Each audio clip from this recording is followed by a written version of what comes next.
His heart stopped when he saw the pregnancy test on her bathroom counter. As a single dad already struggling to raise his daughter alone, this wasn't just unexpected, it was impossible. But sometimes life's greatest miracles come from its most impossible moments. If you're enjoying this story, please hit that like button and subscribe to the channel for more emotional family dramas that will touch your heart. Your support helps us create more content like this. Emma's hands trembled as she gripped the edge of the bathroom sink. 3 tests, all positive. At 35, with her career finally taking off and her life seemingly on track after years of disappointment, this wasn't part of the plan. Especially not with a man she'd known for barely 6 months, a single father who had made it abundantly clear he was done having children. The knock on her apartment door came precisely at 7. Michael always arrived exactly when he said he would, one of the many things she'd grown to appreciate about him. Punctuality was a necessity when you were juggling a demanding job and a 7-year-old daughter. "Hey," he said, his smile fading as he registered her expression. "Everything okay?" Emma stepped back, allowing him into her apartment. "Close the door," she said quietly. Michael's brow furrowed as he pushed the door shut behind him. "Emma, what's going on? You sounded strange on the phone." She hadn't planned to tell him this way. She'd imagined a dinner, perhaps, or a walk in the park where they'd first met, her jogging, him chasing after his daughter's runaway kite. But now, facing him in her small apartment entryway, words failed her. Instead, she reached into her pocket and pulled out the pregnancy test, holding it between them like a fragile, explosive thing. Michael stared at it, uncomprehending at first. Then his eyes widened. "You're pregnant," he whispered. Then, with growing confusion, "It's mine?" The question should have offended her, but Emma understood. Michael had told her about his medical history, the infection that had led to complications, the doctor's warnings about his extremely low fertility. His daughter Lily had been a miracle baby, and after his wife died during childbirth, he'd been told another child was virtually impossible. "Yes," Emma said simply. "And yes." Michael ran a hand through his dark hair, his expression cycling through shock, disbelief, and something else, something that looked almost like fear. "But that's not. I can't. I haven't been with anyone else, Michael. Not since we met." He paced her small living room, his breathing shallow. "I believe you. It's just," the doctor said. He stopped abruptly, turning to face her. "How do you feel about this?" It was the question she'd been asking herself for 3 days straight. How did she feel? Terrified. Exhilarated. Uncertain. But looking at Michael now, this kind, devoted father who had shown her what real strength looked like, she felt something else too. Hope. "I'm scared," she admitted. But not in a bad way. More like, standing at the edge of something enormous. Michael sank onto her couch, his shoulders hunched. "Emma, I need to be honest with you. After Lily's mom died, I swore I'd never put myself in that position again. The thought of losing someone else." His voice broke. "And Lily, she's finally stable. We have a routine. She's stopped asking when her mom is coming back." Emma sat beside him, careful to leave space between them. "I'm not asking you for anything, Michael. I just thought you deserved to know." He looked at her then, really looked at her, his eyes searching her face. "What are you planning to do?" "I'm keeping it," she said, the words coming out with a certainty that surprised even her. "I've wanted to be a mother for a long time. This wasn't how I imagined it happening, but—" She placed a protective hand over her still flat stomach. "This is my chance." The silence between them stretched, filled with unspoken questions and fears. Finally, Michael spoke. "When Sophia died, I thought that was it for me. I focused everything on Lily, on making sure she had at least one parent who was fully present. I built walls around us, around me, because it felt safer that way. He took a deep breath. But then you came along with your terrible jokes and the way you always smell like those cinnamon candies, and suddenly those walls didn't seem so necessary anymore. Emma felt tears threatening. Michael. Let me finish, he said gently. I'm terrified, Emma. Terrified of what this means, of what could go wrong, of failing not just one child but two. Of failing you. He reached for her hand. But I'm also terrified of walking away from this, from you, and spending the rest of my life wondering what might have been. What are you saying? Emma whispered. I'm saying I don't have all the answers. I'm saying this is complicated and scary and completely unexpected. His fingers tightened around hers. But I'm also saying I want to figure it out together. If you'll let me. The tears came then, spilling down Emma's cheeks.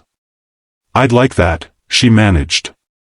Michael pulled her into his arms, and they sat there together, two imperfect people facing an uncertain future, but facing it together. The next few weeks passed in a blur of doctor's appointments, late-night conversations, and the delicate dance of figuring out how to tell Lily. Michael insisted on being present for everything, rearranging his work schedule and showing up with research he'd done on pregnancy and childbirth. You don't have to do all this, Emma told him one evening as he arrived with yet another pregnancy book and a container of the ginger tea she'd mentioned helped with her morning sickness. I know, he said simply. I want to. Telling Lily proved to be both easier and harder than they'd anticipated. They decided to do it at the park where they'd first met, hoping the familiar, happy environment would help. Lily Bug, Michael said, kneeling to his daughter's level. You know how Emma and I have been spending a lot of time together? Lily nodded, her dark pigtails bouncing. She had her father's eyes, serious and thoughtful. Because you like her, she said matter-of-factly. Michael smiled. That's right. I like her very much. And something very special has happened. Emma is going to have a baby. Lily's eyes widened. A real baby? A real baby, Emma confirmed, kneeling beside Michael. And that baby will be your little brother or sister. Lily was quiet for a long moment, processing this information. Will the baby live with us or with Emma? Michael and Emma exchanged glances. They hadn't yet discussed living arrangements, both of them cautious about moving too quickly. We're still figuring that out, Michael said honestly. But no matter what, you'll be a big sister, and that's a very important job. Lily considered this, her small face serious. Did my mom have a big sister? The question caught Michael off guard. He rarely spoke of Sophia, the pain still too raw even after 7 years. No, he said softly. She was an only child. Then I'll have to teach the baby everything myself, Lily decided. She looked at Emma's stomach. Is it in there now? Can it hear me? Emma smiled, touched by the child's curiosity. The baby is very tiny right now, but yes, it's in there, and as it grows, it will start to hear your voice. Lily stepped forward hesitantly. Can I say hello? Emma felt her heart swell. Of course you can. As Lily placed a small hand on Emma's stomach and solemnly introduced herself to her future sibling, Emma caught Michael's eye. The emotion she saw there, love, fear, hope, all tangled together, mirrored her own feelings exactly. The pregnancy progressed, bringing with it a host of challenges. Emma's morning sickness lasted well into her second trimester, and complications with her job arose when her boss discovered she was pregnant. They can't legally fire you for being pregnant, Michael insisted when Emma came to his house in tears after a particularly difficult meeting. They're not firing me, Emma explained, accepting the cup of tea Lily proudly brought her. They're just making it clear that the promotion I was in line for will go to someone else. Someone who won't be taking maternity leave in a few months. Michael's jaw tightened. That's discrimination. It's reality, Emma sighed. And fighting it would just make things worse. I need this job, Michael. especially now. The financial concerns were real. Emma's one-bedroom apartment wouldn't accommodate a baby, but moving meant higher rent. Medical bills were piling up, even with insurance. And while Michael had offered to help, Emma was determined to maintain her independence. "We need to talk about this," Michael said one evening after Lily had gone to bed. "About what happens after the baby comes." Emma tensed. They'd been avoiding this conversation, both of them afraid of pushing too hard or moving too fast. "What do you mean?" "I mean practical things. Where will you and the baby live? How will we handle custody? Child support?" He ran a hand through his hair, a gesture Emma now recognized as a sign of his anxiety. "And the other stuff too. Us. What we are to each other." Emma looked down at her hands. "I don't want you to feel trapped, Michael. This baby doesn't have to change your plans. Emma, look at me." When she raised her eyes to his, he continued, "This baby has already changed everything. And I'm not trapped. I'm choosing this, choosing you, every day. But what if it's just because of the baby? What if you're only here out of obligation?" Michael was quiet for a moment. "Do you remember our third date? We went to that terrible restaurant with the singing waiters, and you got food poisoning." Emma grimaced at the memory. "Not my finest moment. I held your hair back while you threw up in a public restroom, and all I could think was how much I wanted to take care of you. Not out of obligation, but because seeing you in pain hurt me too." He took her hand. "That was before the baby. This, us, it started before, and it exists independently of our child. The baby just accelerated things." Emma felt tears threatening again, the pregnancy hormones making her more emotional than usual. "I'm scared, Michael. I'm scared of depending on someone again, of building a life with you and then losing it all." "I know," he said softly. "After Sophia, I never thought I'd let myself be vulnerable again. But here's what I've learned, the walls we build to keep out pain also keep out joy." He squeezed her hand. "I can't promise nothing bad will ever happen. But I can promise to face whatever comes together." Emma leaned into him, allowing herself to be held. "So what are you suggesting?" "Move in with us," Michael said simply. "My house has the extra bedroom we've been using as an office. We can convert it to a nursery. Lily would love having you there all the time. And it would give us a chance to see if we can really do this, be a family. What if it doesn't work out? Then we'll figure something else out." "But Emma," he tilted her chin up to look at him, "I think it will." The move happened gradually over the next few weeks. Emma kept her apartment at first, bringing over clothes and personal items a little at a time. Lily threw herself into the transition with enthusiasm, helping to clear out the office and offering strong opinions on nursery decor. "It should be yellow," she insisted. "Not blue or pink. Yellow is for everybody." Emma found herself falling into a routine with them, helping Lily with homework, cooking dinner with Michael, learning the rhythms of their household. It wasn't always smooth. Lily had occasional meltdowns, overwhelmed by the changes. Michael sometimes retreated into himself when memories of Sophia surfaced. And Emma struggled with feeling like an intruder in the life they'd built before her. But there were beautiful moments too. The first time Lily called for Emma, not her dad, when she had a nightmare. The evening Michael came home to find Emma and Lily dancing in the kitchen to 80s music, flour everywhere from their failed baking attempt. The morning Emma woke to find Michael's hand resting protectively on her growing belly, his face peaceful in sleep. As her due date approached, Emma finally gave up her apartment. "It's official," she told Michael as they carried in the last of her boxes. "I'm all in." He kissed her, his hand finding its now familiar place on her rounded stomach. "We're all in too." The baby kicked as if in agreement, and they laughed, the joy of the moment overshadowing the challenges they'd faced and those still to come. The call came on a Tuesday afternoon. Emma was at work, struggling through her final week before maternity leave, when her phone lit up with Michael's number. "Emma," his voice was tight with panic.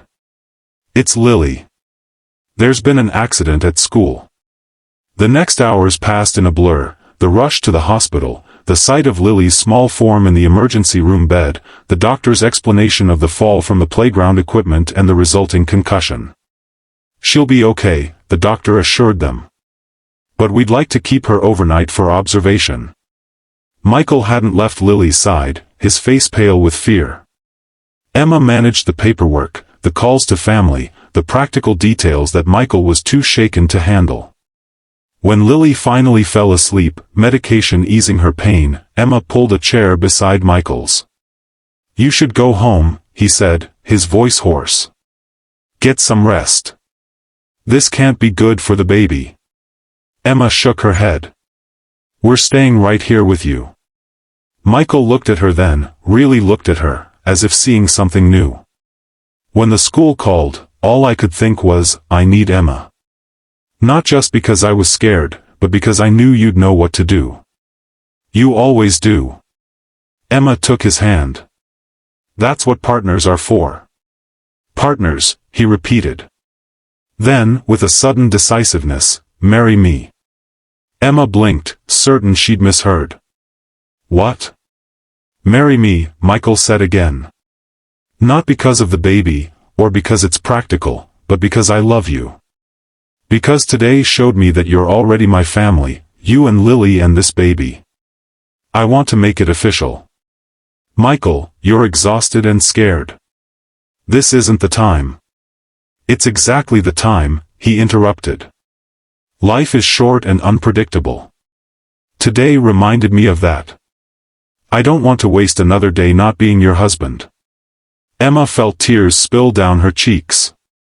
"Are you sure?" In answer, Michael reached into his pocket and pulled out a small velvet box. "I've been carrying this around for weeks, waiting for the perfect moment. But I'm realizing now there is no perfect moment, just perfect people to share the imperfect moments with." He opened the box to reveal a simple but elegant ring. "Emma Sullivan, will you marry me?" From the hospital bed came a small, sleepy voice, "Say yes, Emma." They both turned to see Lily watching them, a drowsy smile on her face despite the bandage on her head. Emma laughed through her tears.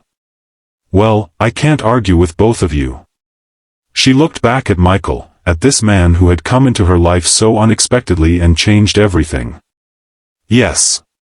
Yes, I'll marry you." As Michael slipped the ring onto her finger, with Lily beaming approval from her hospital bed, Emma felt the baby kick, a strong, decisive movement as if adding its own endorsement to the family they were building together. They were married 2 weeks later in a small ceremony in Michael's, now their, backyard. Lily served as both flower girl and ring bearer, taking her responsibilities very seriously. Emma wore a simple white dress that accommodated her 8-month pregnant belly, and Michael couldn't take his eyes off her. "You look beautiful," he whispered as she joined him under the flower-covered arch his brother had constructed. "I look like I swallowed a beach ball," Emma whispered back. "A very beautiful beach ball," he insisted, making her laugh. The ceremony was brief but meaningful, with vows they had written themselves. Michael spoke of second chances and unexpected blessings. Emma spoke of found family and the courage to open one's heart again.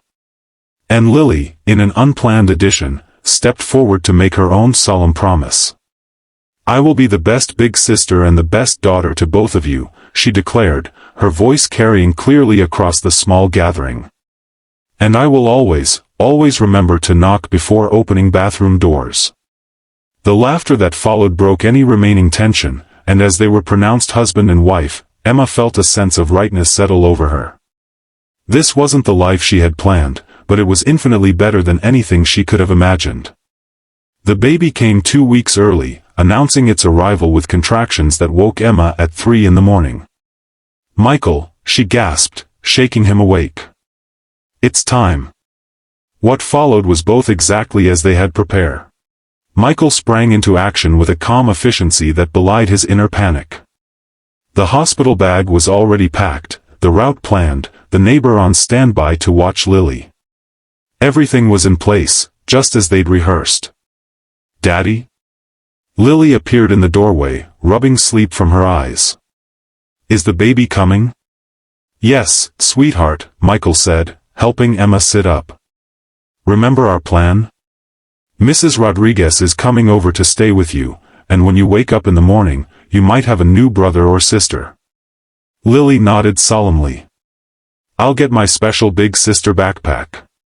As Michael helped Emma to the car, pausing for each contraction, Lily followed with her carefully prepared backpack containing books to read to the baby and a stuffed animal she had selected as a welcome gift. "Be brave, Emma," Lily said, hugging her carefully before Mrs. Rodriguez arrived. "Daddy says having babies hurts, but he says you're the strongest person he knows." Emma felt tears spring to her eyes. "Thank you, Lily. That means a lot to me." The drive to the hospital was tense, Emma's contractions coming faster than either of them had expected for early labor. By the time they arrived, she was already 7 centimeters dilated. "This baby's in a hurry," the nurse commented as she helped Emma into a hospital gown. Michael stayed by her side, his steady presence an anchor as the pain intensified. He wiped her forehead, offered ice chips, and whispered encouragement through each contraction. When fear flickered across his face, memories of Sophia's difficult delivery surfacing, Emma squeezed his hand. "We're going to be fine," she assured him, though her own fear was mounting as the pain became nearly unbearable. 4 hours later, their son entered the world with a powerful cry that filled the delivery room. The doctor placed him on Emma's chest, and she felt the world shift on its axis as she looked into his tiny, red face. "He's perfect," Michael whispered, tears streaming down his face. "You're both perfect."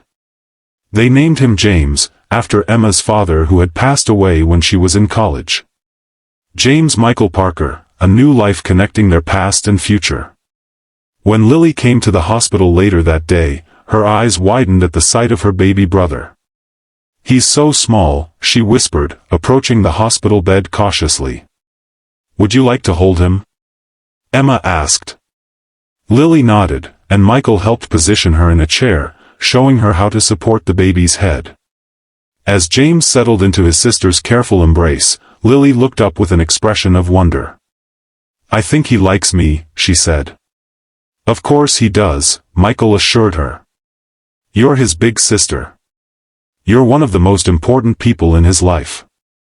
Emma watched them, her husband and her 2 children, and felt a completeness she had never known was possible. The journey to this moment had been unexpected and often difficult, but looking at her family now, she wouldn't change a single step. The first months with James were a blur of sleepless nights, endless diaper changes, and moments of pure joy.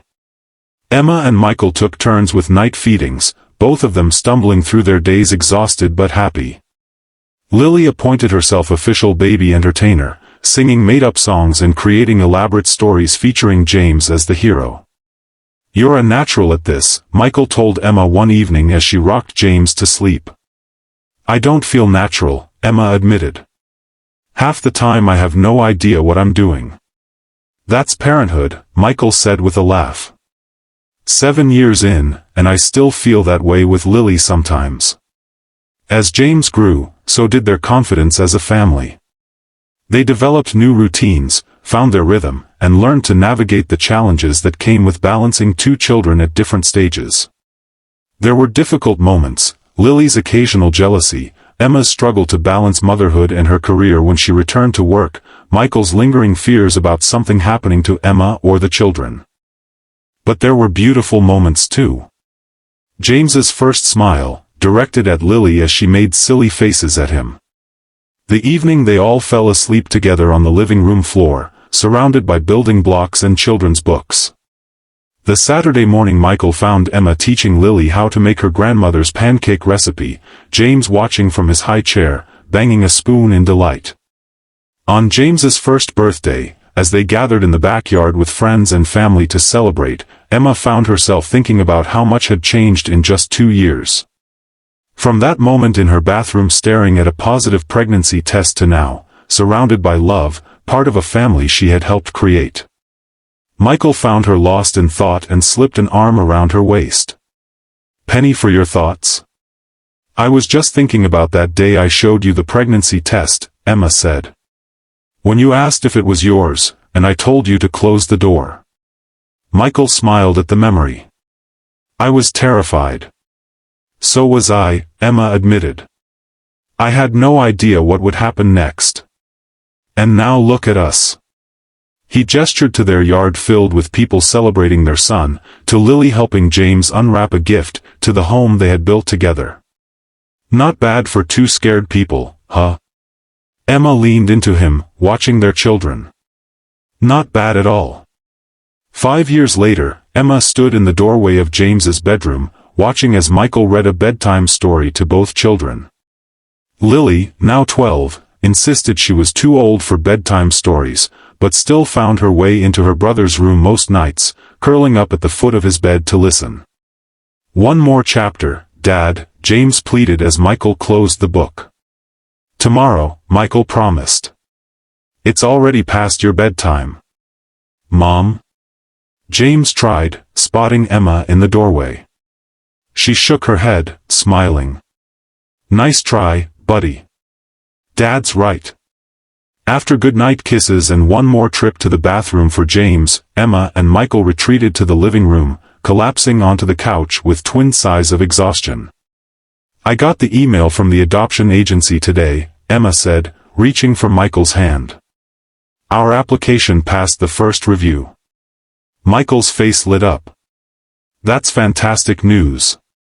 They had been discussing adoption for nearly a year, both of them feeling their family had room to grow. The decision had come after Lily asked about Sophia one night, wondering about the mother she'd barely remembered. "Some kids have one mom, some have two, and some, like me, have one in heaven and one on earth," Lily had reasoned. "Maybe there's another kid who needs a family like ours." The idea had taken root, and after many discussions, including Lily and James in the conversation, they had decided to pursue adoption. "It's still a long process," Emma cautioned. "But it's a start." Michael pulled her close.